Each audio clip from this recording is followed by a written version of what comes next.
I'm James Turk. I'm a director of the Gold Money Foundation. I'm here with a longtime friend, Reg Howe. Reg played a key role in the early days of GATA by taking on, as Chris Powell describes it, all of the money and power in the world with a case that was brought in federal court in Boston. The results of the case and everything surrounding the case are well known, but ever since then, which I guess was what, 2001 is when the case was brought forward, or a little bit later than that, perhaps. Yeah, I think it ran 2001, 2002. I'd have to go back and look at the dates, but roughly that time frame. There are some interesting elements to it, and it also leads to the bigger picture of constitutional money. What is constitutional money in the United States? And I'd sort of like to explore that topic with you, because you did give a brilliant presentation at the GATA conference here in London on this particular topic.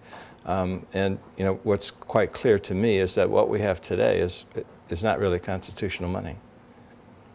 No, it's pretty clear under the Constitution that money should be linked to gold or silver. That's the way it was before the Civil War, and nobody prior to the Civil War would have ever suggested that the legal tender or the constitutional standard value could be anything other than gold or silver. And then we went through several stages. During the Civil War, because of the financial problems, the government issued greenbacks, which were a paper legal tender. You might expect the constitutionality of the greenbacks was challenged.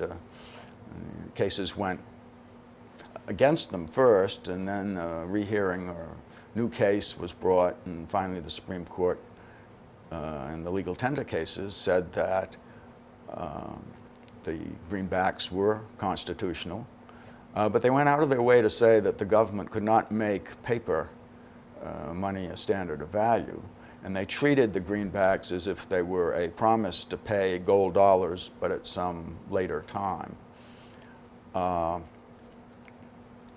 A few years later, and there was also always at that time the question of whether maybe it was, if it was okay, maybe it was just okay as a war measure.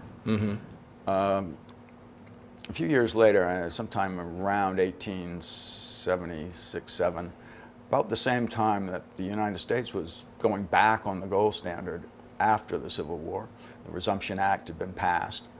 Another case came before the Supreme Court on the greenbacks, and the court basically said the government had the power to make paper a legal tender, war or no war. But as I say, it was kind of academic. There was a lot of controversy about that case. Most people regarded it as a wrong decision in terms of constitutional law. But because the country was going back on the gold standard anyway, it, as I say, became kind of academic. It didn't really resurface until the New Deal and the confiscation of gold and the devaluation of the dollar. And then it provided some precedent for the so-called gold clause cases, where the government wanted to avoid paying its bondholders. Well, what had happened as a result of the greenback, most bonds had a clause in them that they were repayable in dollars at the existing parity, so that if there were a devaluation, you were still going to get the equivalent amount of gold. This is the so-called gold clause. Right. So these were the gold clauses that were basically, by that time, in pretty much all major financial transactions, bonds, stuff like that. Reflecting the fact that gold is really the standard of value, not some piece of paper called a dollar or a pound or something else. Right. That the dollar or whatever that piece of paper was accepted at a certain parity, a certain exchange rate with gold. And when you got repaid, you were supposed to, in effect, get the same amount of gold back. So the case that finally got to the Supreme Court, technically the Supreme Court never really ruled on the confiscation issue. That had been ruled on in lower courts, but it wasn't really challenged in the Supreme Court. In the Supreme Court, as you might expect, the bondholders were trying to get paid at the old parity. That is, they $20.67 per ounce. They wanted that amount of gold, or the equivalent, so they wanted, instead of at the $35 an ounce. And the Supreme Court somewhat divided opinion, but ultimately by one vote decided that the government was able really to evade paying at the old parity because, as they put it, the dollar still had the same silver value and it still had the same buying power as before. So despite having a lot of nice sounding words about the government's obligation to make good on its debts, they basically did get away with paying at the new parity.